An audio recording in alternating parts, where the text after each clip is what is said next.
Hello friends, welcome back to my channel. अगर आप data को सिंपल और विजुअली अट्रैक्टिव तरीके से दिखाना चाहते हैं तो पाई चार्ट सबसे पावरफुल टूल है। लेकिन सवाल यह है कि पाई चार्ट का यूज़ कब करना चाहिए, कैसे बनाते हैं और इसको प्रोफेशनली कैसे आप विजुअलाइज कर सकते हैं।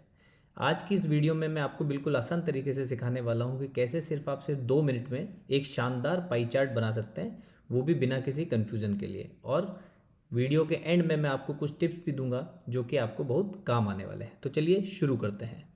तो जैसे कि अभी मेरे सामने यहाँ दिया हुआ है पाई चार्ट, तो हम लोग इसको स्टार्ट से शुरू करते हैं। इसको मैं डिलीट कर।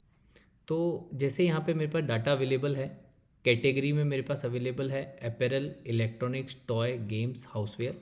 इनका कॉस्ट का डाटा अवेलेबल है, रेवेन्यू है, का गैप है जिसमें रेवेन्यू टारगेट दिया हुआ है और रेवेन्यू दिया हुआ है, इन दोनों के बीच का गैप यहाँ पे दिया हुआ है। और टारगेट कितना परसेंट कंप्लीट हुआ है उसका परसेंटेज में डाटा मेरे को यहाँ पे दिया हुआ है। तो सबसे पहले मेरे को क्या करना है, मेरे को सेलेक्ट करना है कैटेगरी एंड कॉस्ट और मेरे को जाना है इंसर्ट में।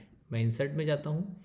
इंसर्ट में जाने के बाद यहाँ पे आप देखेंगे एक सर्कल दिख रहा है जिसके नीचे पाई लिख के आएगा। जब आप माउस लेके जाएंगे तो इसमें जब आप क्लिक करेंगे तो यहाँ पे आपको 2D पाई के अंदर पाई दिखेगा। यहाँ पे आपको इसको सेलेक्ट करना है। जब आप इसको सेलेक्ट कर लेंगे तो ये आपके सामने कुछ इस तरह से सर्कल आ जाएगा। इसके बाद आपको इसको सेलेक्ट करना है और यहाँ पे चार्ट डिजाइन, जो अपने डिजाइन टैब है उसके अंदर आपको जाना है। उसके अंदर मिलेगा आपको ऐड चार्ट एलिमेंट। आप जब इसमें जाएंगे तो इसमें डाटा टेबल लेबल्स में जाके आपको सेलेक्ट करना है कि आपको जो ये डाटा है वो कहाँ चाहिए, इनसाइड चाहिए, आउटसाइड चाहिए। तो हम लोग आउटसाइड सेलेक्ट करते हैं। तो जैसे ही मैं आउटसाइड सेलेक्ट करता हूँ तो जो मेरा कॉस्ट का डाटा है वो यहाँ पे हर स्लाइस के सामने आ जाता है कि उसका पार्ट, उस टोटल ये जो है ये 100 है। सपोज़ अगर जो भी टोटल कॉस्ट है ये वो है, और ये जो स्लाइस दिए हुए हैं ये इसका पार्ट है कि उस टोटल कॉस्ट में से कितना पार्ट इनका है। इसके साथ ही यहाँ नीचे में लेजेंड दिए हुए हैं कि अपैरल जो है वो ब्लू में है, इलेक्ट्रॉनिक्स जो है वो ऑरेंज में है, टॉय एंड गेम्स ग्रे में है एंड हाउसवेयर येलो में है। अभी सपोज़ मुझे इसमें और चेंजेस करने हैं तो मुझे क्या करना है, कोई भी डाटा यहाँ पे सेलेक्ट करना है कॉस्ट का और इस पर राइट क्लिक करना है। जैसे ही मैं राइट क्लिक करता हूँ तो मुझे यहाँ पे फॉर्मेट डाटा लेबल्स दिखता है।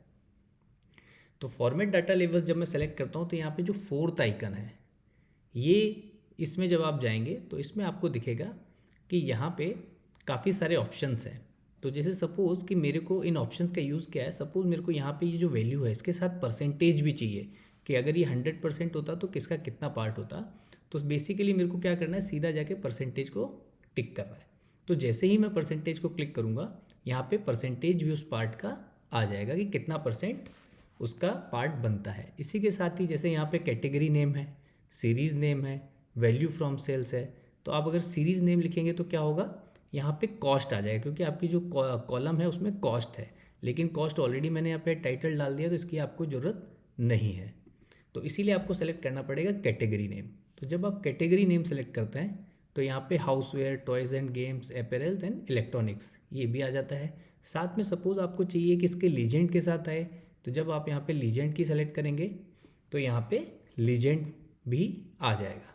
इसी तरह सपोज़ आपको ये करना है कि मेरे को कॉस्ट और परसेंटेज के बीच में कोमा के अलावा मैं और क्या क्या डाल सकता हूँ, तो आप यहाँ पे सेमी कॉलन डाल सकते हैं या पीरियड डाल सकते हैं, न्यू लाइन में ले सकते हैं। सपोज़ 1 बाई 1 एक के नीचे एक आ जाएगा, न्यू लाइन में जब आप डालेंगे तो, और स्पेस भी दे सकते हैं। तो इस तरह से आप इसमें डाटा को अपने विजुलाइज करा सकते हैं। इसी के साथ ही जो लेबल की पोजीशन है वो यहाँ पे ऑप्शन मेरे को मिलता है कि लेबल जो है ये आ रहा है, लेबल ये सेंटर में आना चाहिए, इनसाइड आना चाहिए, आउटसाइड आना चाहिए, बेस्ट फिट आना चाहिए। तो सपोज़ मैं यहाँ पे बेस्ट फिट सेलेक्ट कर लेता हूँ। तो जैसे ही बेस्ट फिट सेलेक्ट किया तो ये उतना बेस्ट फिट नहीं दिख रहा है, बट अगर आप देखेंगे तो आउटसाइड एंड में रखेंगे तो आपको ज़्यादा बेटर पिक्चर दिखता है। तो आप यहाँ पे सेलेक्ट कर सकते हैं आपको जिसमें भी चाहिए। इसी तरह यहाँ पे एक और ऑप्शन है हमारे पास कि अगर मैं इसको डिलीट कर देता हूँ थोड़ी देर के लिए। ओके, अभी मैंने क्या किया, यहाँ पे इसको सेलेक्ट किया, इंसर्ट में गया और इंसर्ट में जाने के बाद मैंने यहाँ पे सेलेक्ट किया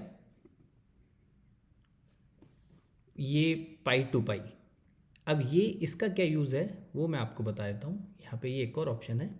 ये पाई टू पाई का मतलब ये है कि इसमें से जो लास्ट के जो 2 रो में जो डाटा है उसको एक पार्ट को ये डिफरेंट डिफरेंट पार्ट में दिखाता है। मतलब ये जो दोनों कॉलम होंगे, ये जो दोनों रो में जो डाटा अवेलेबल होगी, इन दोनों को एक में मर्ज करके और फिर इनको 2 डिफरेंट डिफरेंट पार्ट में दिखाता है।